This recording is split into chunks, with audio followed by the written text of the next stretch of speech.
Welcome to the Naked Truth podcast. In this podcast, we're talking about all things spirituality, personal growth, and we're having authentic, honest, and real conversations with inspiring people without the social mask. We're talking about the current events in the world and how we are being called to show up.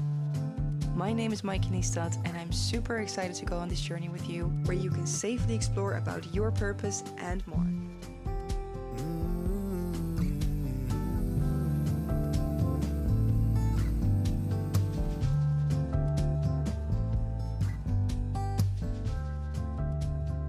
Welcome, Nick. Thank you. Welcome in the Naked Truth podcast. Oh, is this the Naked Truth? Yeah, We're on the Naked Truth. Even though I've got clothes on. I was actually thinking about doing the podcast, recording it naked, to get like super vulnerable, Improve your ratings. authentic expressions. Be good, right? We can do it for the next one. So this podcast, we're going to talk about awakening, the concept of awakening. What is awakening? What's going on in the world?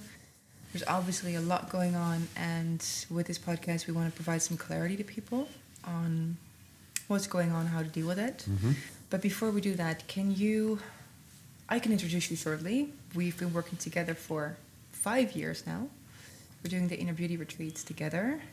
You're teaching from the very beginning in those, but can you give also to the people who don't know you yet a little bit of an introduction about who you are and what you do and what you're all about? Okay. Well, I descended from the heavenly realms and incarnated in Lincolnshire, England, in some very challenging and unusual circumstances that gifted me with a different perspective on reality from my childhood. And so I've always had this extreme sensitivity and perception of things aren't quite how they appear to be. And that all,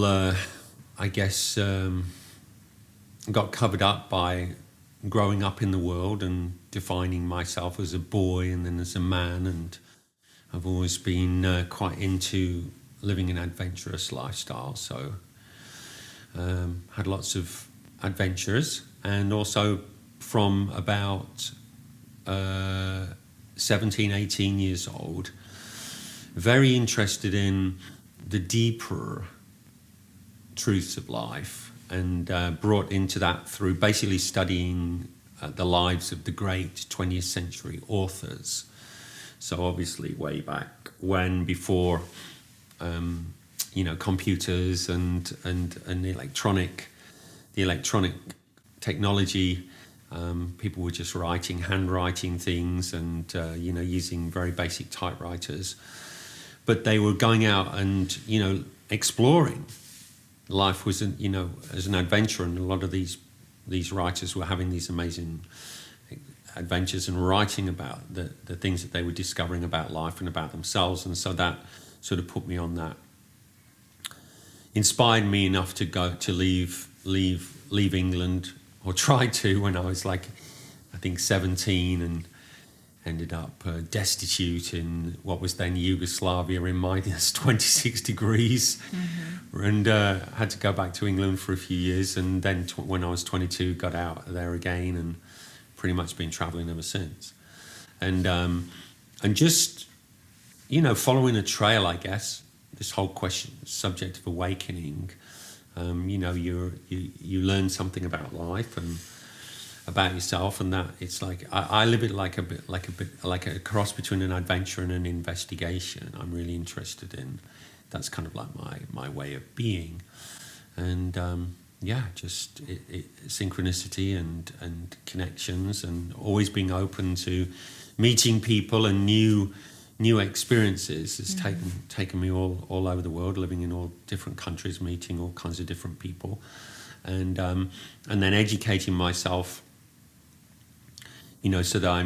so that I'm I have a career in personal development. That's the subject. So I have a website that's nickgoodpersonaldevelopment.com, And then that evolved into transformations, good transformations, realizing that, wow, people are transforming, we can transform.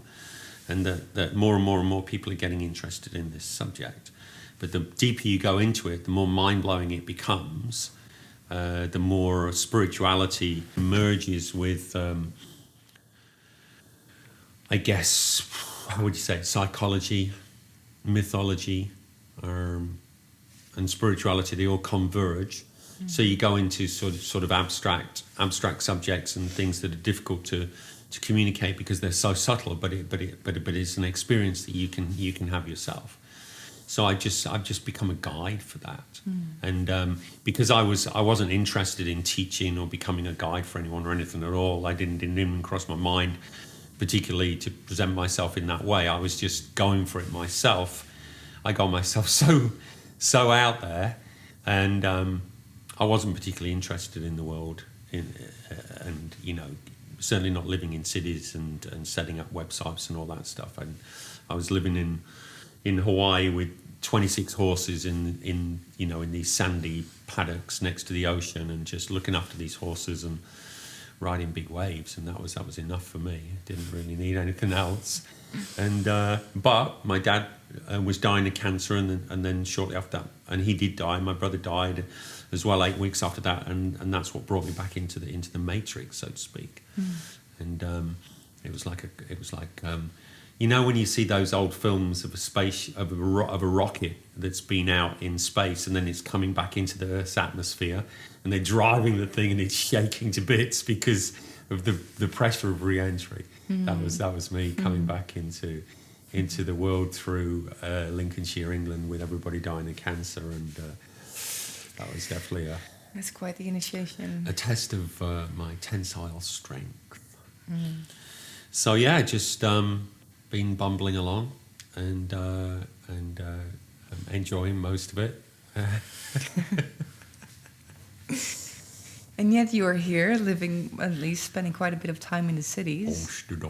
Amsterdam, yeah. And we're doing all this work together and hosting retreats and workshops and doing one-on-ones with people. And I think now isn't how does it feel for you? Like for me now, it feels like the time to be alive, the time for our work to completely flourish, and the ultimate time to be doing the work that we do. Yeah, it's an incredible time. It's an incredible time. It's not easy. This whole thing about 5D, 4D, 3D, and the awakening. Should we talk about that a bit now? Yeah. Yeah.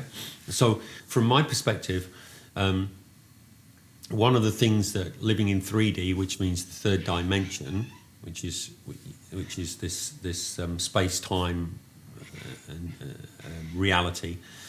One of the things is that we're conditioned to think in a linear way.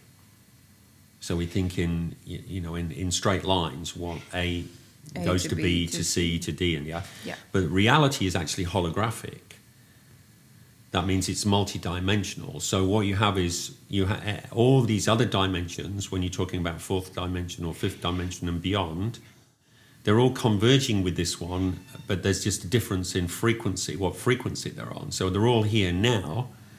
And so what I'm finding is that I'm going from 5D, 4D, 3D, like going between all three, going from euphoric states of bliss and completely above and beyond this nitty-gritty 3D world, and then coming crashing back down into it, like these last few days, because my phone died and had to do all this internet stuff with glitchy internet and passwords and security codes on PayPal and banking, different bank accounts and this and that and the other.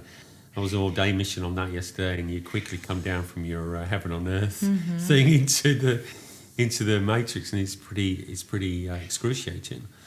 Moments are super intense, and then followed by just this freedom, this sense of freedom. Yeah. So really, it's the challenge of how do we merge these and be totally functional in the world, or to the best of our ability, and following a calling, following a something that fulfills you, as opposed to just surviving, which is very much a 3D program, survival, because the manipulators of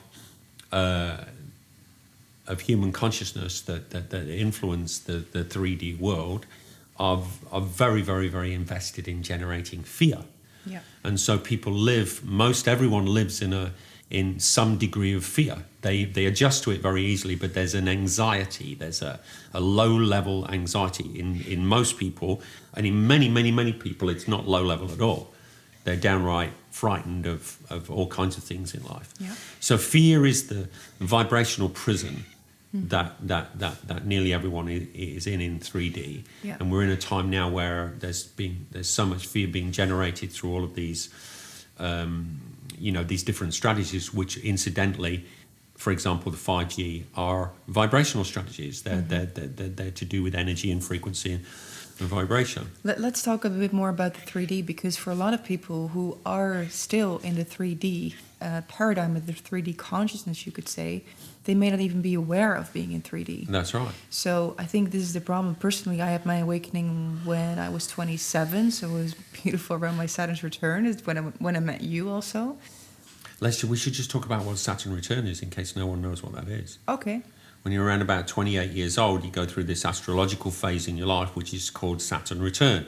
And if you're ready for it, it's one of the most wonderful times of your life, because you're going to open up to a whole new vista of possibility of the way you can express yourself. If you're not ready for it, it can be a disaster, because things around you break down and your old relationship dynamics become dysfunctional and obsolete, and it can be a very, very, very painful time. But it's a predetermined kind of a moment in your life, or a period in your life, where there's just this great opportunity to go on to another level of being and expression. It's like an initiation period that would visit us every about 28, 29 and a half years, because the planets obviously affect us as human beings a lot, which is why astrology is so valid. So the reason it's called a Saturn's return is because Saturn, it takes, from our perspective, 29.5 years for Saturn to be at the same point as we were born. So this is some insight for those who want to know more about a Saturn's return. If you're about 27, 28, 29, 30 years old and you're going through big changes, this is most likely why. Yeah, and it's meant to be this way. Yeah, and for those of you that don't believe in astrology or think it's irrelevant in life, we're not just talking about the silly little things that you read in the newspaper where it says, you're going to meet a tall, dark, handsome stranger next week or something like that. We're talking about systems that are ancient systems, and they're maps. Really, it's a map of the way the planet Earth and the solar system moves through the galaxy and the universe, and all these constellations that are referred to in astrology are segments of the sky that we're moving through. And because we're this is fixed for however long the universe lasts. These things are fixed, and that's why you can predict when the full moon's going to be in 100 years or 200 years or 300 years, because these things are fixed. Mm-hmm. So this is an interesting thing, and what it underlines, what it proves and emphasizes is that there is meaning and purpose to life, mm-hmm. and that the energy of life flows in a certain way to support a possibility, and that possibility is what you have to follow as a calling in life. If you have the courage to really allow yourself to be yourself, then you're going to live these possibilities that can be gleaned from astrological readings or the Kabbalah or the I Ching or other divination systems, mm-hmm. that can tap into the energy of life and give you some insight into a probable or possible future for yourself. Yeah. But there's a way of being that is required in order for you to live that probable or possible future. Yeah. This is the challenge of life. No more relevant than it is today. Absolutely. So when I was 27, for those listening, the sound in the back is my cat who's talking to birds. It's super cute. If she's going to keep talking, maybe I'll just open the window so she can go outside. So the cat and the birds is a good illustration of 3D programming, because the cat is a cat. It's not it hasn't decided to be a cat, and it doesn't decide every day to wake up and do cat-like things. It just is a cat. It's cats are cats, and they're always going to behave like cats. And when they see birds, they're going to have a predictable reaction to seeing those birds. Whereas once consciousness has evolved to the level of human, we then have this wonderful thing called free will, where we have to choose to be human. We have to choose to function in a way that nourishes us.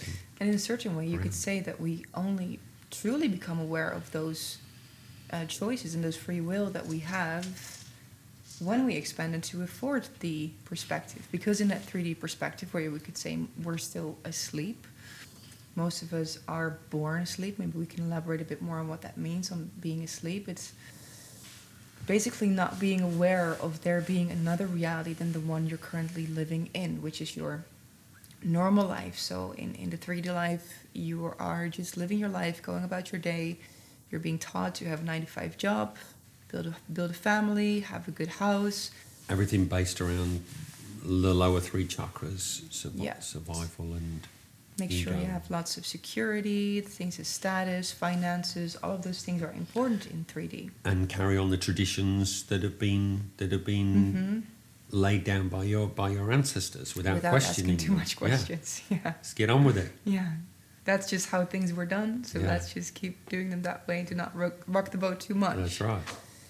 So when we open to a 4D perspective, we become aware of the fact that we actually have a bigger free will than that.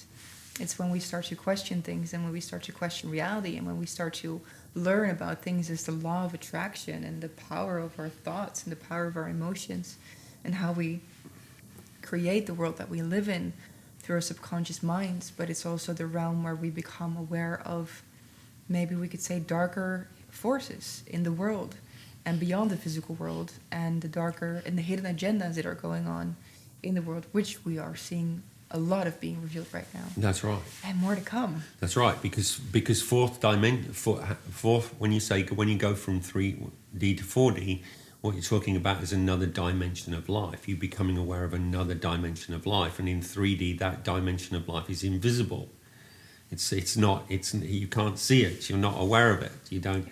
And it requires a degree of sensitivity and internal sight to become aware of this fourth dimension, and that's where your intuition starts getting activated, and you start to start thinking about things that you haven't heard before or necessarily read before. You start to get contacted by experiences of synchronicity. Mm-hmm. So things are showing up in your life, things are popping up in your life. There's little signals and clues and cajoling from life that you follow, and it becomes quite an adventure then, doesn't it? The old 4D thing. It's super it's adventurous. Fun. It's a lot of fun. It's that part in the Harry Potter story when when they're on the train station and they go into that other realm. Yeah. This is good stuff. So we all like this, but 4D, like you're saying, is that's really where the battlefield is, because it's in these invisible realms that so much manipulation is going on, and because everything is made of energy, it's also where all the old energies from the past hang out as well.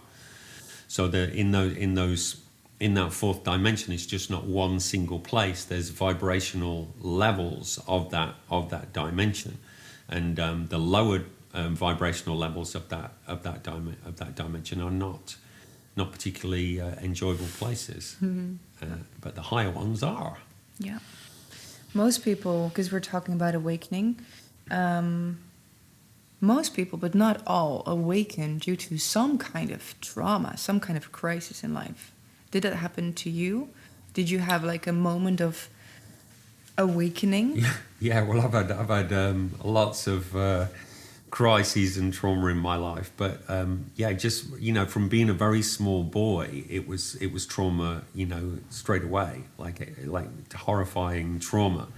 So it's like the negative impact of trauma and crises jolts you out of a pattern that you've been in. Yeah, because we're vibrational beings, and it's vibrations of energy, and energy forms in patterns, and it crystallizes in patterns. So there's a vibrational history, there's a vibrational memory, and the more you repeat these patterns, the more you're bound to stay stuck in them. The more you repeat it, you're bound to stay stuck in them. So people, well-meaning people with good hearts, with all this incredible potential, even high dimensional beings, this whole thing about we forget who we are when we incarnate in this world, we're amnesic. We don't know who we are. We get stuck in these patterns. And then you just habitualize that. And especially if you have some survival issues, you've got to make money, you've got to pay your mortgage, you've got to feed the kids, you've got to, show up for work, and, you don't have much time and stuff. And the pressure of life keeps you locked in those patterns. And you're not going to change those patterns unless something comes in and really cracks your world and gives you a really good shake-up. And then that is invariably when you start to look at things in a different way. It might be somebody you're very, very close to dying. I've had that happen to me several times in my life. But trauma itself, like I experienced when I was a kid, it has its own deep gift. And all of these traumas, especially when you're a childhood, they're karmic. They're karmically inserted there. They're predestined, so to speak. It's like a brutal awakening, initiatory process. And the thing about it is, from a human point of view, from the 3D point of view, it's a disaster. This is terrible. The breaking down of everything you'd built up. It's terrible. It's painful. It's horrible. It's not fair. It's scary. All of it. It's just the worst. But from the soul's point of view, the soul couldn't care less whether it awakens through a negative or a positive experience, as long as it awakens and gets that light coming in. Yeah. So this is some. I often talk about spiritual maturity. You have to mature spiritually in order to get your head around this stuff, because there's so much that's wrong in the world. There's so much that's wrong in the world from our 3D perspective, downright wrong. And there's a line between what's right and what's wrong, and your conscience is going to tell you, which side of that line you need to be. But from a greater perspective, from a higher perspective, I should say, it's not like that at all. It's all a means to an end. And there's a great quote in the Bible that God is no respecter of persons. No, God is no respecter of persons. What does that mean? God doesn't respect you. No, what it means is that the spirit isn't hung up on the forms at all, because the forms are illusory, they're transitory. So it doesn't matter whether a human form evolves through meditation and self-love and self-awareness and forgiveness and compassion and yoga and all of these beautiful things, or it evolves through being in a car crash with its mother and father and brothers and sisters, and they're all dead, and now you're on your own for the rest of your life. They're gone. That's a terrible thing from the human perspective, but it has the potential to create a more authentic and solid and bulletproof individual. So I think a lot of us that have had these traumas earlier on are being prepared, kind of like to be bulletproof guides of things that are coming down, because as the 3D does break down, we're so invested in it, primarily through our body consciousness and the survival reflex, that it's going to be very, very painful as these things break down. It's like now, people are losing their jobs, all these part-time staff are being laid off. There's more and more poverty, there's more and more homelessness. There's, these are terrible things to endure in the 3D. But to be able to endure that, you need some real resilience. And the resilience comes from going through trauma and hard times in your life and bouncing back. Yeah. Redefining yourself and being able to integrate the wisdom of the experience, get the gift out of it. And this is then where the free will comes in, because when trauma hits, we basically have two choices: to either rise up or to sink down into victimhood. Yeah. But that first one, it doesn't, there's a knee-jerk reaction. The thing is that when we talk about free will, we have to qualify that a little bit. We almost have to qualify everything. You know what I mean? Like every single thing has to be qualified in a little way.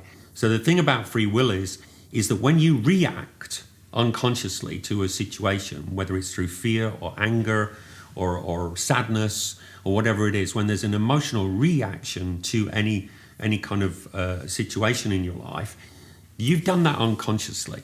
So you're not in free will there. You're completely being driven by your unconscious programming and conditioning and instinct and all of this stuff. Yeah. But as soon as you become aware of the way you've reacted, that's when your free will responsibility kicks in. And then you have to make a choice about whether you want to carry on like this or not. Yeah. And we're in that happy position where we're providing people with tools so that when they get that awareness, they can use these tools to make a choice that's going to really empower them. Yeah. Yeah. You just said something, the forms are illusory. I think that's clear for us when we speak about that, but let's explain that a little bit. The forms are illusory. What does that mean? Well, it just means that everything's made of energy. Everything in your body, everything that is your body, everything that's in this world, everything that is this world is all made of energy. And all these things that appear to be individual, people running around, birds, cats, cars, whatever, everything that has individual form is actually made of energy. And that energy belongs to the ocean of energy that all substance and form comes out of. So it's illusory in the sense that it isn't separate. It isn't at all. Yeah. And but we can't see that because our eyes can only see 0.0. I could keep going for a long time, 1% of what's actually there. This is scientifically proven. So we're seeing less than 99.9% of what is actually there. Yeah. If we could see what was actually there, well, we'd have a job recovering from that. We wouldn't be able to process that in our human conceptual ability. It would be way too much. And then there's this thing that from what we do observe with our physical eyes, you and I will look at the same thing and have a different observation.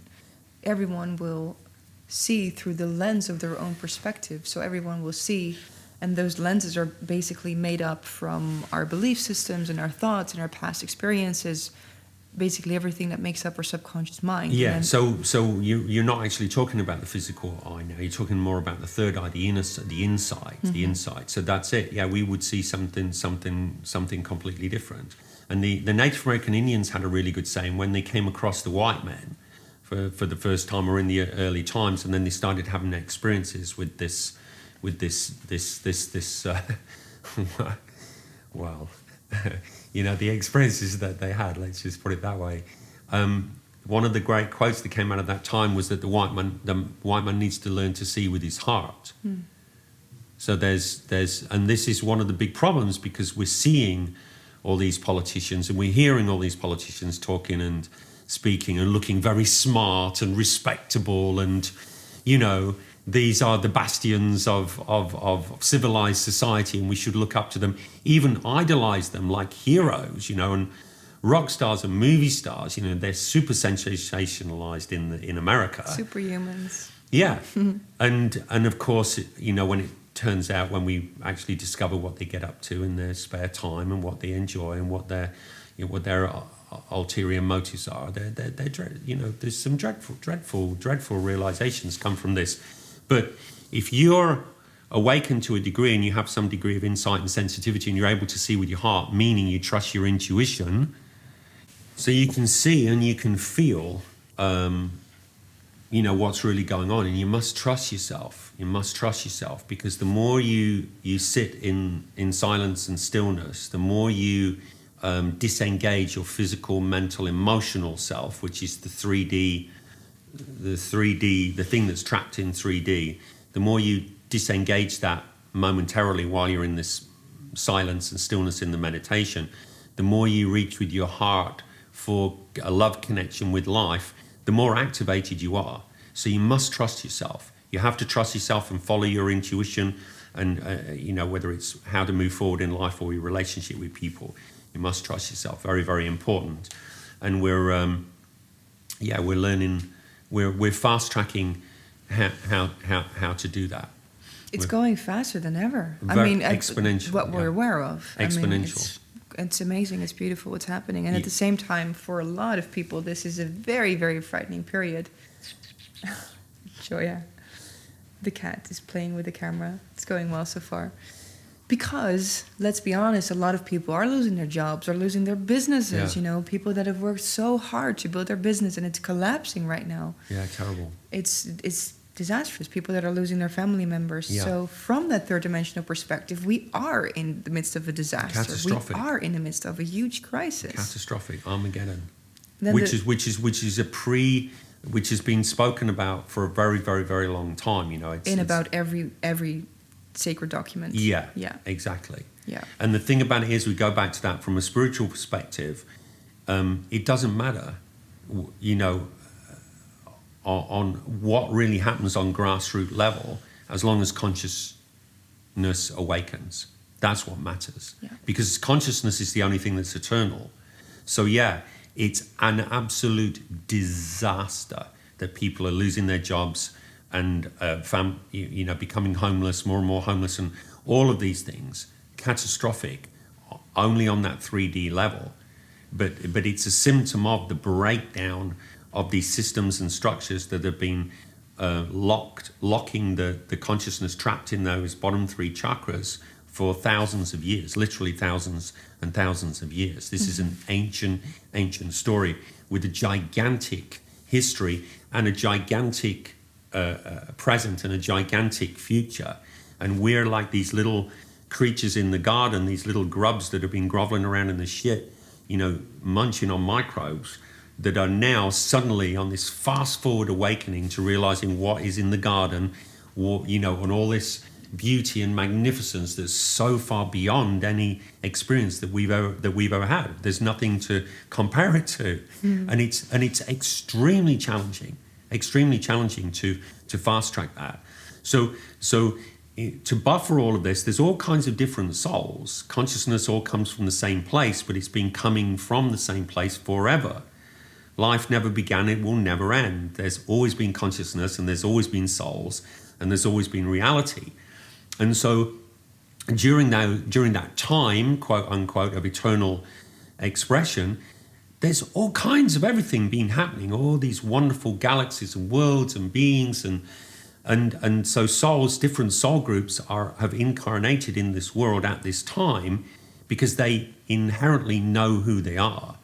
They inherently know who they are, and they're aligned with fifth dimensional ways of being. Mm-hmm. They want to live loving lives, and they find it very difficult to exist in this world that's breaking down because it doesn't make any sense. Why do you want to spend your whole life grinding away, working your ass off, destroying yourself, stressing yourself out, ruining your relationships? You know what I mean? Working to fucking retire or something and live 5 years if you're lucky. Now the retirement age is like being increased. Yeah. People are working until they die. In Singapore, they work 7 days a week every day of the year. They never have a day off. Ever. Wow. Ever. That's it. That's all they do. Work to eat and put their children through whatever they're putting them through. That's it. Singapore, it's crazy when you think about how did we agree to this? Like, as a humanity, how did we get other peoples to tell us this is what the deal is?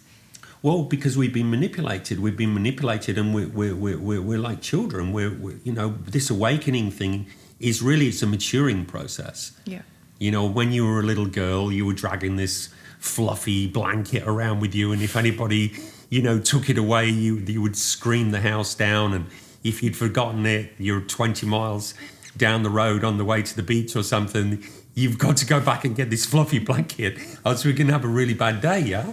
But once you get to 10 or 11 years old, you couldn't care less about your fluffy blanket. Now you're into all this other stuff and you have to hang around with this person all the time. But then you get to 18, 19, 20 and that's all irrelevant. Then you get to 40 and that's all irrelevant. You know, so it's a maturing, you see. And we've been, because of this free will thing, and gigantic timelines, there's beings and civilizations that can go for, unbelievable amounts of time, but be on a negative thing, like the ones that develop technology to the nth degree without the heart. They become technologically advanced, but they don't develop their heart space. There's all these stories of these technologically advanced beings, and they destroy their worlds. Yeah. They destroy their whole worlds. That coming of Tam book that I told you about, the Biavians, had destroyed 2 planets, and they were on their 3rd, and they'd finally moved into their heart, and they were good. Yeah. We're not doing this anymore. We've learned from these dreadful, dreadful, dreadful experiences in our past. But can you imagine the trauma that's involved in actually destroying a planet? Yeah.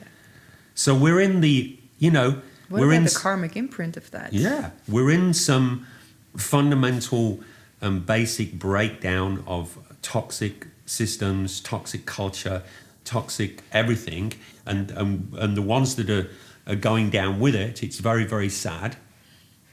It's heartbreaking, but it's a natural consequence of civilizations upon civilizations adhering to this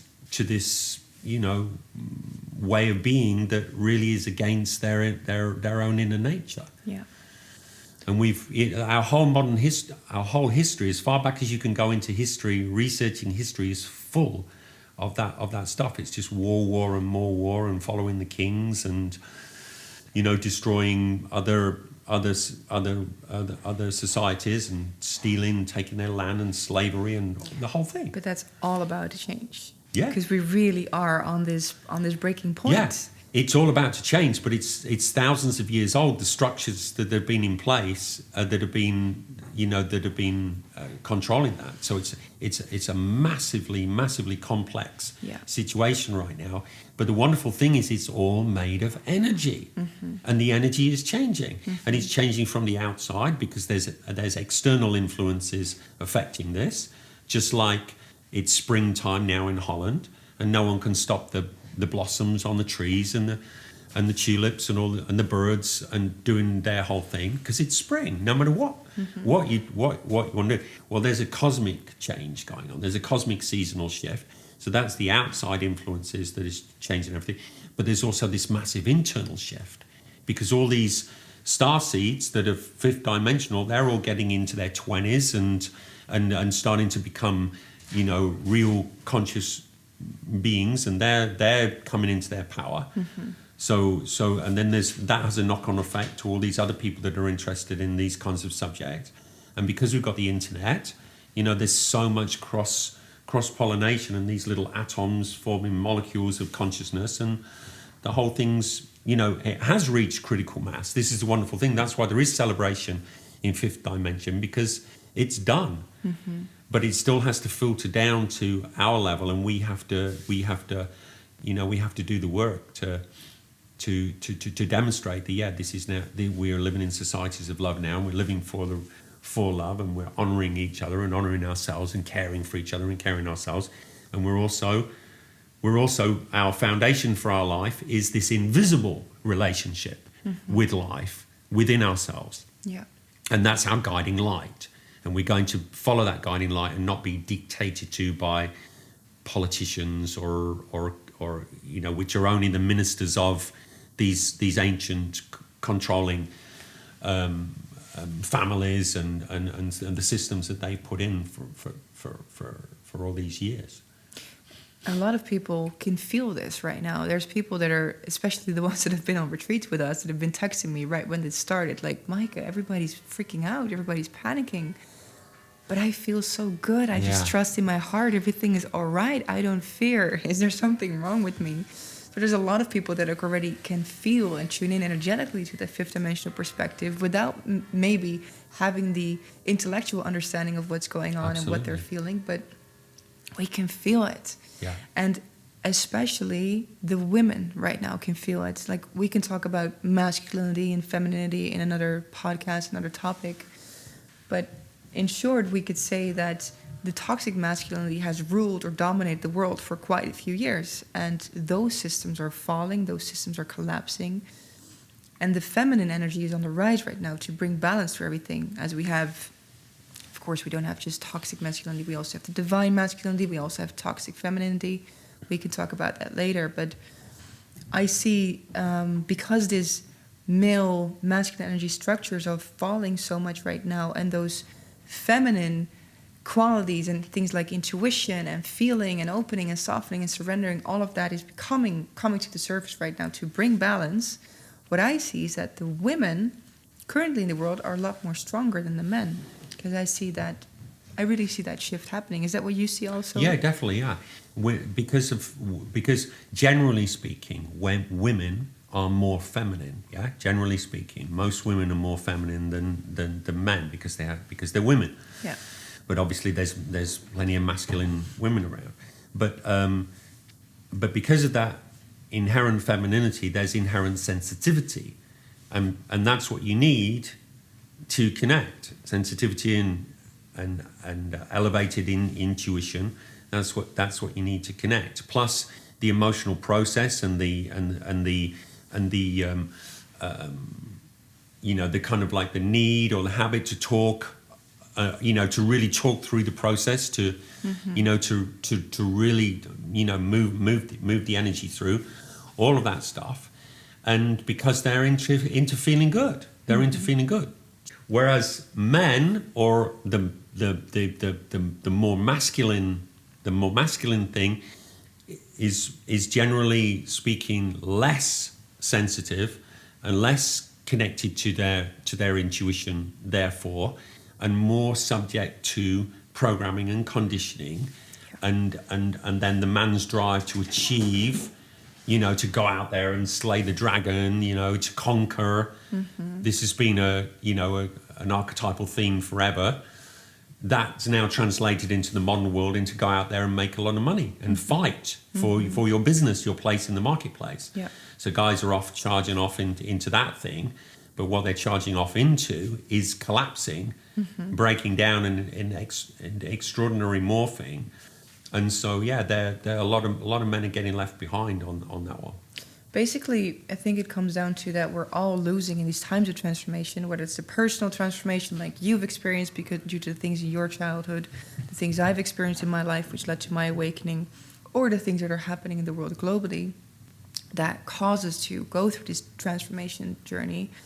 We're losing everything that we are holding on to for a sense of security and a sense of safety, and also the identification. That's right.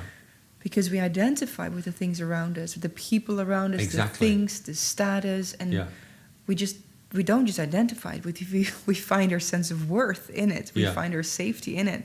We define who we are by the things around us. Exactly. And that can no longer be. That's right. And that process that you're describing there is a symptom of the spiritual process, and that carries on forever through all these dimensions. And essentially you're being challenged with, can you absolutely let go of who you believe you are? Yeah. And this is the death of the ego. This is absolutely not what the ego wants to experience. It's not into this at all. Yeah, it's the last. So what we do is the ego's not a dirty word. We got to have fun with the ego. It's like a naughty little child. The karma will punish you, so you'll get your ass kicked through an awakening process that's ass kicking. Let's say, for example, you get your ass kicked, you get humbled, you start to learn a few things about life, but then straight away the ego kicks back in, and it's all about well, I'm going to be the best yoga teacher, or the most successful yoga teacher, the best meditation teacher in the world. You know what I mean? Yeah. I'm the one. This is where the Messiah complex comes from. I'm the most enlightened person. Exactly. Yeah. I'm more enlightened than you. That's right. It's hilarious. That's right. And so your funny little not self is always kicking in, because you need the not self to function in the differentiated world. While we are in the ego's world. Yeah. Yeah. In 3D. Yeah. Of course. Yeah. And it goes on through 4D. You're going to have a body. It's going to be lighter than this one, but you're going to have a body, and you're going to have awareness, and you're going to have feelings, and you're going to have relationships, and you're going to be relating to beings and also, things. Mm-hmm. And so you're still challenged with letting go of who you believe you are. That's the scary thing. Yeah. And so all of that, what you described, it is the basic symptoms of a spiritual process. And of partly ego death in that, because we have to die to those parts of ourselves over and over again. Yeah. And that is an excruciating process. So if you're in it right now, understand that what's going on and what's happening to you, there's a bigger perspective to it. Things will be all right. Things will be better than they were before, especially if you can't see that right now. But there's a way to keep going, and that is to tune in to your intuition, to connect with something greater than yourself, which is found inside. That's right. It is not outside of you. Exactly. It's not in a person, it's not in a relationship, it's not in a job, it's not in a good, great, healthy-looking body, how tempting those things may seem. That's right. I did a session last night. I was telling you about that. And the girl that I did the session with, she told me that her dream was to live by the ocean with her man, the love of her life, in this beautiful house, yeah? Mm-hmm. So what I told her was that she needs to internalize that dream and translate those images and experience that in herself right now. I told her, and she did last night. She did. That's why she dropped all that victim stuff, because she went into this. So how do we do that? Well, the ocean represents your feeling, your expansive, the beautiful feeling world of your emotional intelligence, which is boundless. So I had her internalize the ocean as this emotional intelligence that was boundless and free, mm-hmm. completely sensitive and aware. Mm-hmm. And then the man is the masculine. Mm-hmm. Spiritually speaking, the masculine is the light. Mm-hmm. So it was filling herself with light, bringing light into that ocean inside of herself, and generating this feeling of I am home, because she wants the house by the sea. So we took those three things, internalized them, and brought them all into a feeling experience of one within herself. And she had the most amazing experience last night.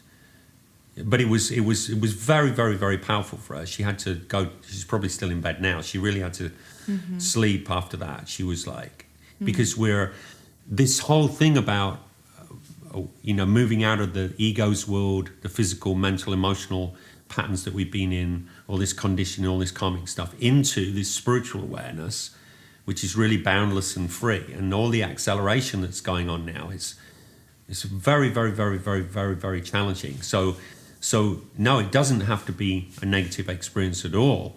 And if you're doing the practices, if you're doing proper meditation, and when I say proper meditation, I mean real meditation where you're having an experience of love, connecting to your inner being. If you're doing that, it's a beautiful experience of awakening. If you're not doing that, then the hands of life are going to have to wake you up. Yeah. And they are merciless. Merciless, they have to be. They're not emotionally involved. Yeah. That thing, God is no respecter of persons. It's irrelevant. Spirit could care less about form. It knows it's just a transitory thing. So it's better to face it ourselves and to walk towards those things we are dreading and towards those things we are fearing and walking away from. Yeah. Instead of, when we walk away from those things, when we ignore them, when we suppress anything, it is going to catch up with us.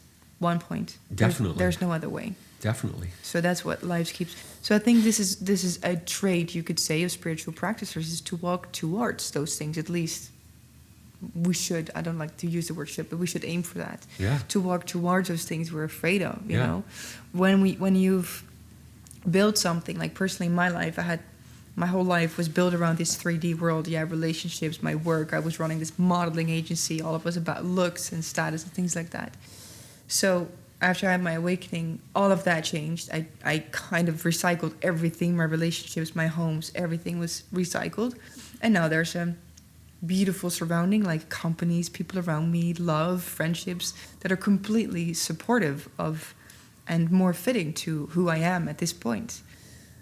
But am I ready to let it go at any moment? Like, I think that's what spiritual maturity is about. Yeah. Can I find wholeness within, even if all of that would collapse again right now? Exactly. But this can be practiced every day in meditation, and this is what meditation should be. We should be dying to ourselves and dying to the world, and you can do that simply by closing your eyes and shutting the door so you don't hear or see anything.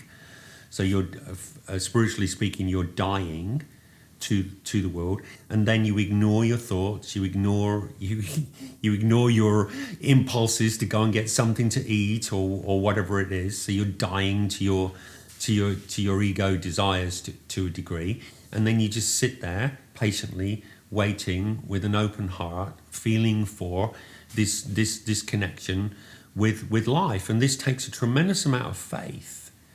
It's because it's so intangible. Mm-hmm. It's completely invisible, and you can barely feel it when you're doing some kind of meditation. You know, you can get into these beautiful bliss states when you get good at it.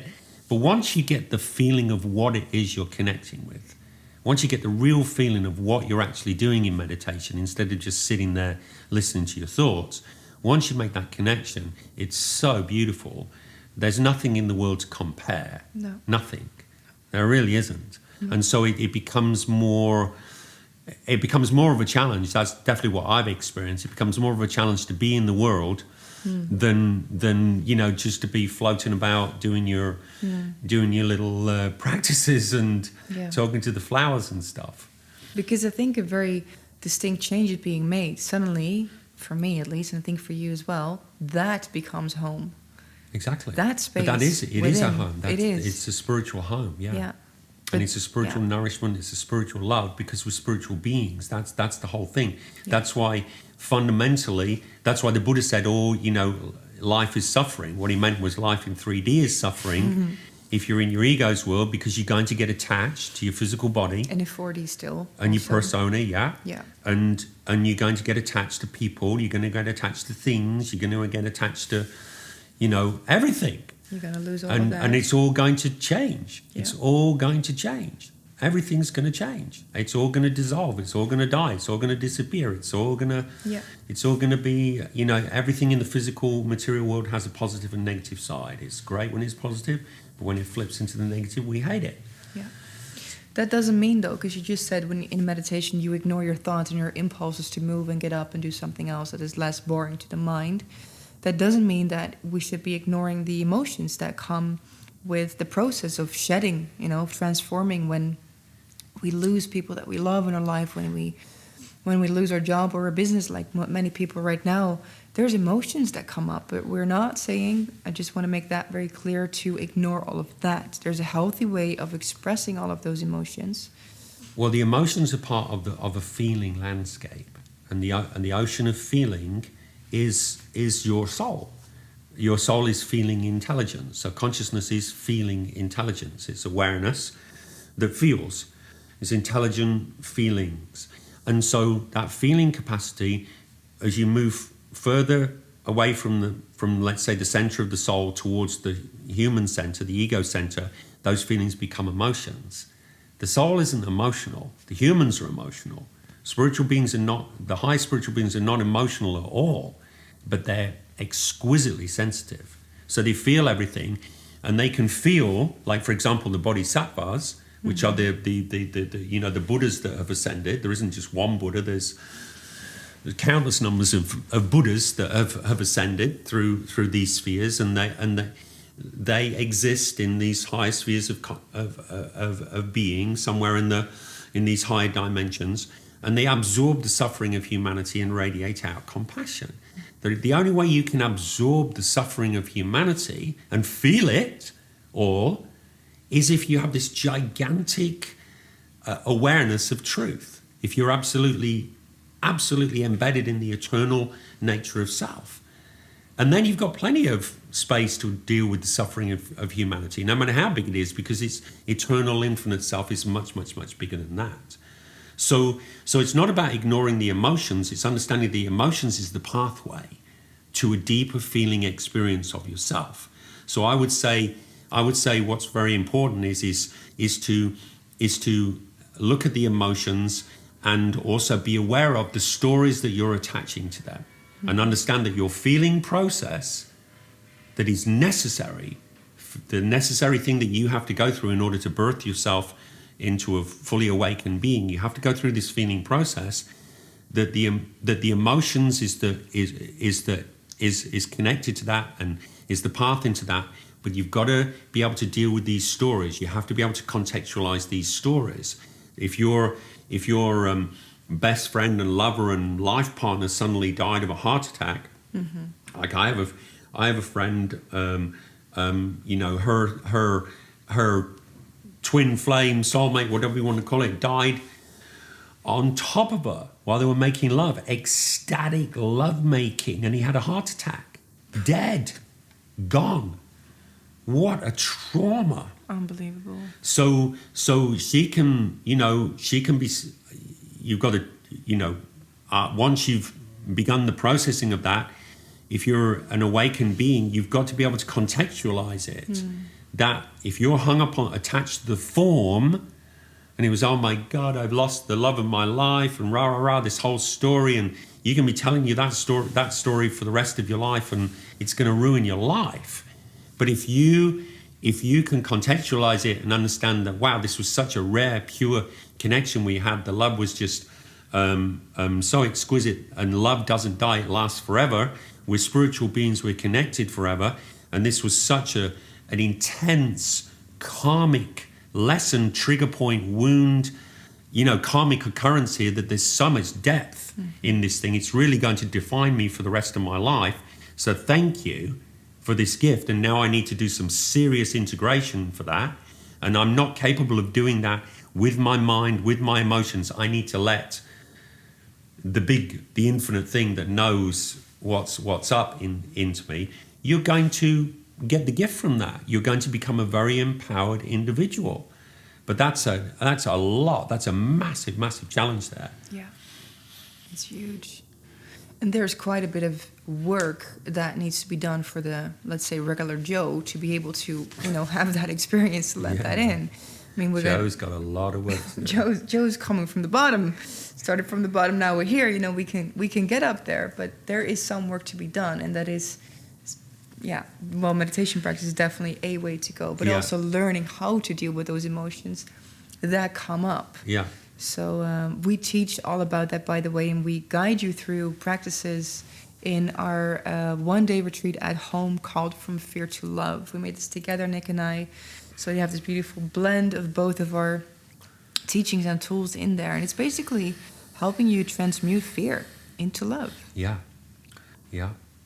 It's wonderful. Yeah. And that, I had a little flash there. The ego experience, we can say the ego is the sense of self that feels itself separate from life, that experiences itself as an individual, that doesn't feel at one with life, and is based on body consciousness, the thing that you see in the mirror, the name, the form. That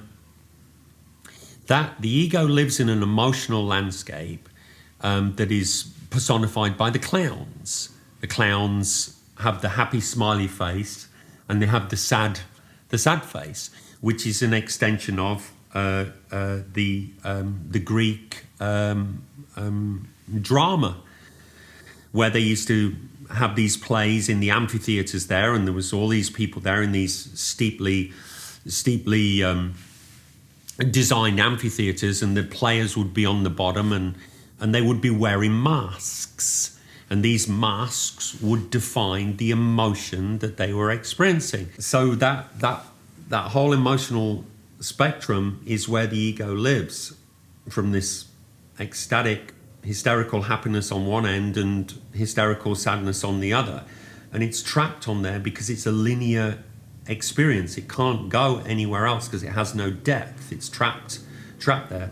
So the spiritual awakening, the maturing is finding the still point on the axis of self, which is the fulcrum between the happiness and the sadness, and that's what meditation should be, an entry into a deeper sense of self through that axis point. And then as you go deeper into yourself, you have to encounter the emotional history, the vibrational history of your unresolved traumas and wounds and all the rest of it.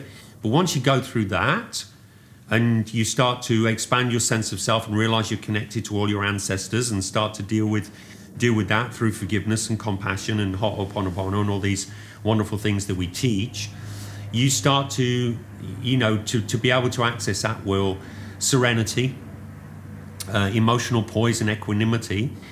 Your sensitivity increases as a consequence of your spiritual awareness. Those two things go side by side. They're intrinsic to each other because you can't get anything more sensitive than the soul. So your sensitivity increases, so your capacity to feel increases. But because you're not on the surface of yourself, you're not being destabilized in the emotional thing. So you just become a more sensitive, stable version of yourself that has deeper roots in yourself. So when these emotional waves come through that upset your life, you don't get overwhelmed by them and all that. Yeah, that's a beautiful feeling. Beautiful feeling. Yeah. So wherever you are in your life right now, know that there is that there's light coming in. There's light coming into the planet right now. There's light coming into your life. And it's your journey to navigate your way to find that light and to actively let it in. That's right. And that's an inside job.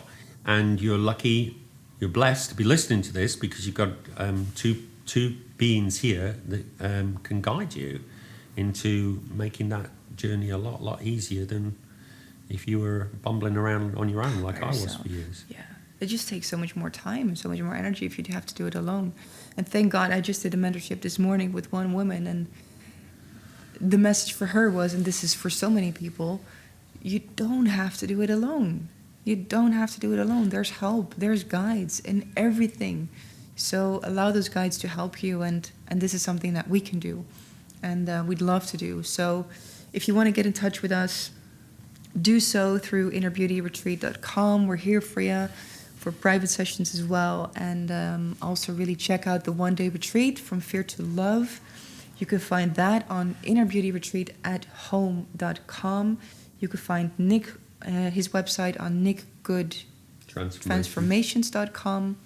So be sure to check us out if you feel you'd like a bit of guidance or more in-depth information. And Nick, I want to thank you for being here, being my guest in this podcast. I feel there's a lot more ground we have to cover and a lot more things we can talk about. So we'll do that in the next podcast. Yummy. And thanks for listening. I'll see you all in the next podcast.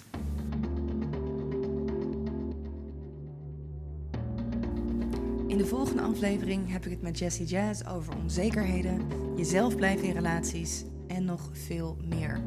Jazz is een goede vriendin van mij, dus we nemen je echt mee in een authentiek gesprek tussen twee vriendinnen. Zonder maskers, honest, real en diep. Ik kijk er naar uit om je daarin mee te nemen. Tot dan. Ik ben wel helemaal eerlijk, maar ik kan wel het even in een cadeautje pakken met een mooie strik eromheen en dan heel voorzichtig iets zeggen. In plaats van dat ik zeg van dit ben ik.